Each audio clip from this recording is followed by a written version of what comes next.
In 2006, Italian police weren't investigating a crime ring. They weren't chasing the mafia. They were listening to phone calls, thousands of them. And buried in those recordings was a conversation that would tear apart the most successful club in Italy, strip them of 2 league titles, relegate them to the second division for the first time in their history, and expose a secret system, the outcome of Italian football for years. The club was Juventus, the biggest in the country. And what investigators found wasn't a single fixed match, it was an entire hidden network. One man, pulling strings, choosing referees, controlling games from the shadows. This is the story of Calciopoli. The scandal that proved Italian football wasn't being won on the pitch, it was being managed off it. To understand how big this was, you have to understand what Serie A meant in the 1990s and 2000s. This was the biggest league on earth.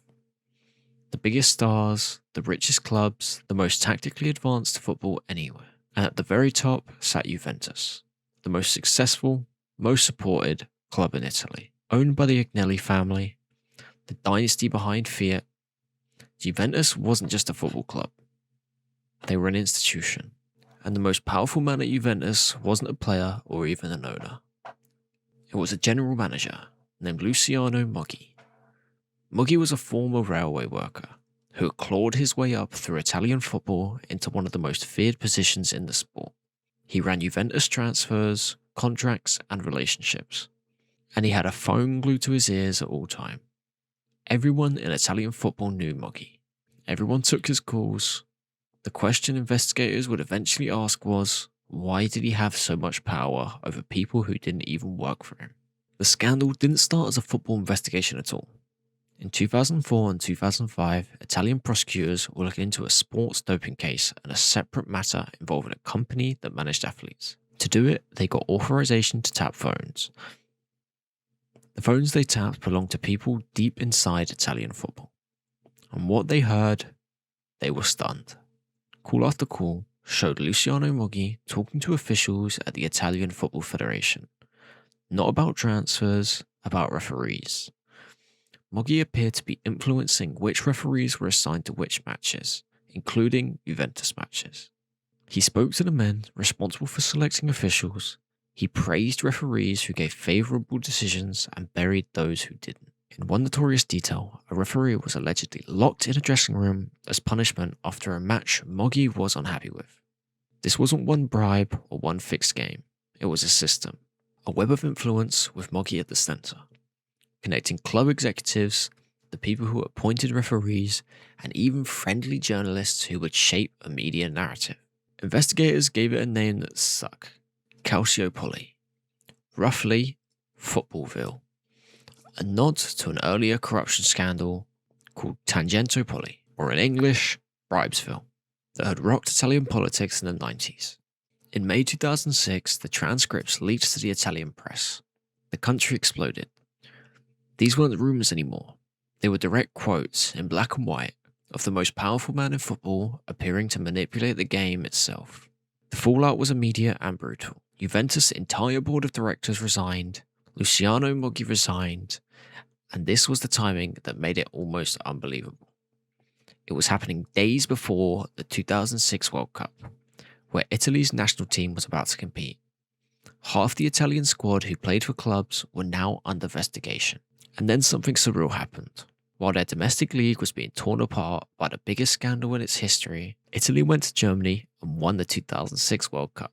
Players who would return home to find their clubs relegated, stripped of titles, lifted football's greatest prize. It remains one of the strangest split screens in sporting history. National glory and domestic disgrace at the exact same moment.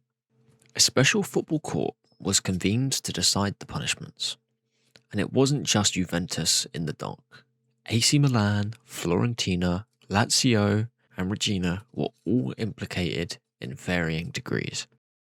But Juventus, seen as the centre of the web, faced the harshest punishment of all. The verdicts were historic.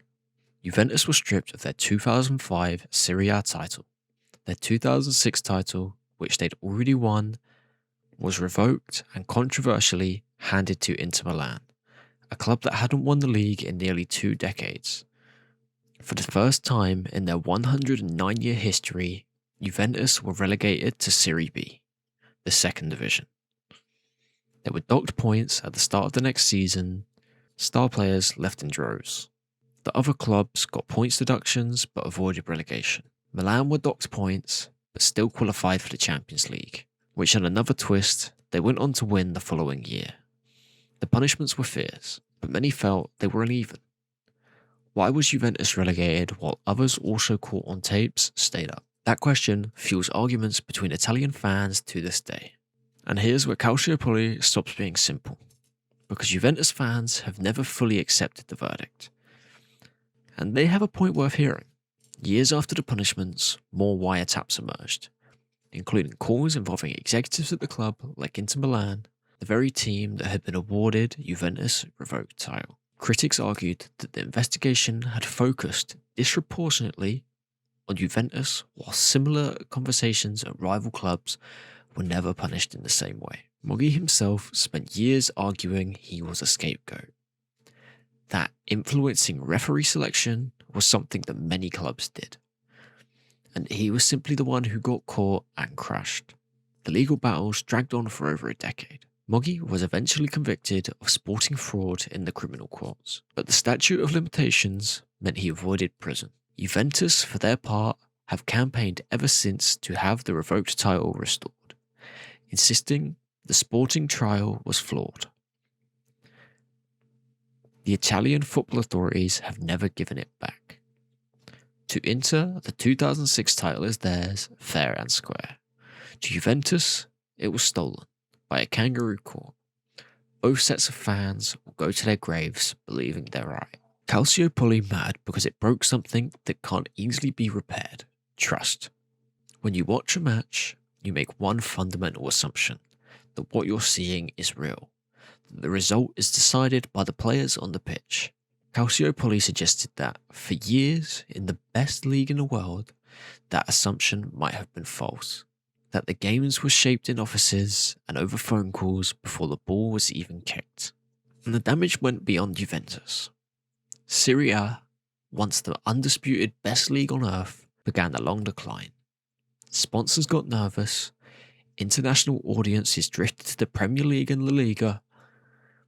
Italian football has spent nearly 20 years trying to recover the global prestige it lost in the summer of 2006. And some argue it never has. Luciano Moggi built a machine of influence so complete that he didn't need to fix matches with money. He just controlled the conditions around them.